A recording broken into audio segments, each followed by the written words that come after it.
I asked you for math today to find a division page in one of the math packets that I had sent, and it is worksheet 147. It has some division problems set up in the old-fashioned long division form. The nice thing about these problems is that they are all going to work out neatly and evenly, nicely, and so I'm going to do a few of the first ones with you. And then I'm going to ask you to finish the bottom on your own. And we'll kind of see how that goes. And then you can send me a picture and let me know how that went. So the old-fashioned way of setting these up, getting ready for long division, would put the 16 here. This problem is 16 divided by 2. If you wrote it the way we're often used to seeing it, you would see it written like this. Whoops, excuse me. 16 divided by 2, and we know that's 8 because we know 2 times 8 is 16. But in the way that we're going to get used to doing things here, we would say, well, 16 divided by 2 is 8. 2 times 8 is 16, and we're going to write that underneath the 16 that's already there, and we're going to subtract the difference, which is 0, because 16 minus 16 is 0. The answer is simply 8. So we didn't have to do a lot there to finish that. 25 divided by 5. 5 goes into 25 5 times. 5 times 5 is 25. And 25 minus 25 is 0, so the answer is simply 5. And you're probably going, well, yeah, we did that like this without writing any of that, and yes, you did. What we're getting used to right here is the setup for long division, which is something that you're going to be doing more of in the next couple years, and so getting comfortable with this format is going to help you moving forward. 49 divided by 7 is 7. 7 times 7 is 49.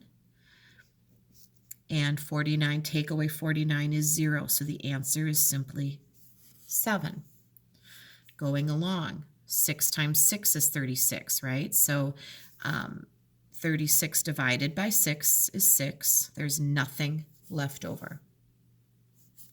36 divided by 9 is 4, because 9 times 4 is 36. Nothing left over. Now, on this row, they're not giving us that top number, so now we need to think a little harder, don't we? 64 divided by 8. 8 times what makes 64?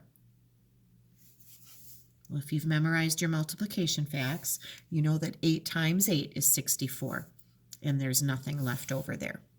And I like adding in that subtraction sign just to remind you right now that that is what you're doing. You're taking away the difference. 24 divided by 4. I know that 4 times 6 is 24, and there is nothing left over. 21 divided by 3 is 7.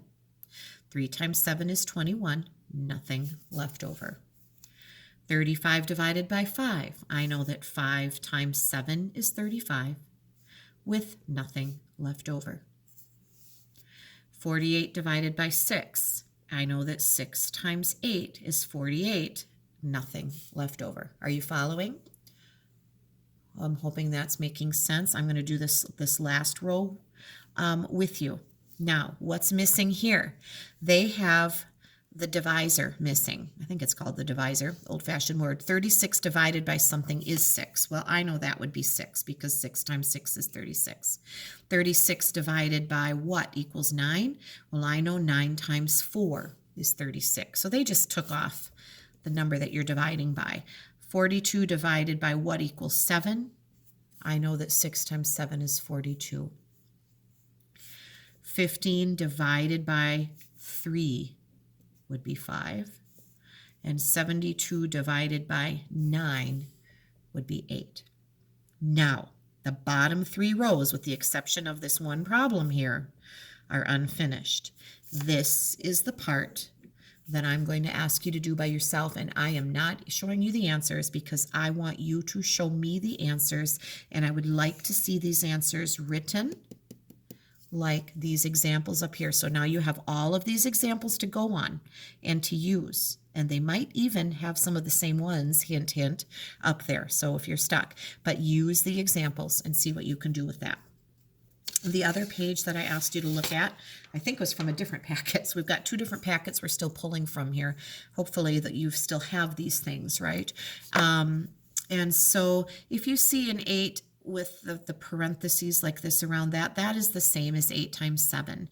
So as you did these, you should have done 8 times 7 is 56. It's the same. 8 times 70, we know 8 times 70 is 56, or 8 times 7, I'm sorry, is 56, and putting that 0 on there would give us 560. Then we're going to turn it and flip and do a division. How many 8s are in 56? That is 7. How many 8s in 560? Would be 70. You see, because that number is bigger, we'd need 70 times 8 to equal 560. How many 7s in 56 is 8? So how many 70s in 560? That would be 8. 9 times 7 is 63. So 9 times 70, 630. How many 9s in 63? 7. How many 9s in 630? You'd need that to account for that 0 there. That would be 70. How many 7s in 63 would be? 9. How many 70s in 630? Would be 9. Same format going down. 8 times 5 is 40. So 8 times 50 would be 400. How many 8s in 400? 8 goes into 45 times. 8 times 5 is 40, and we'd need to account for one more 0. How many 80s in 4,000? Well, 8 into 40, 8 times 5 is 40, right? But we don't have enough zeros yet. 80 times 5 would be 400.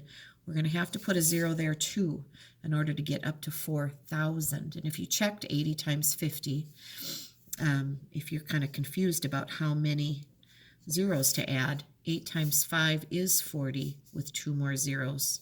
Gets you to 4,000. If you need to double check it like that, that's a good idea. How many 50s in 40? Again, 5 into 40. 5 times 8 is 40. 5 times 8 would be 40, and then that 0 there would give us 400, so that's all we need there. But how many 50s in 4,000? We're going to need 80 because we've got to get to 4,000. Now, you are welcome to write a multiplication fact you're trying to learn and do some fact extensions. What we've done is taken multiplication facts and extended them by putting some zeros in the mix and dealing with some bigger numbers, but we can use those facts that we know to solve these problems. So this was 269 from your other pack.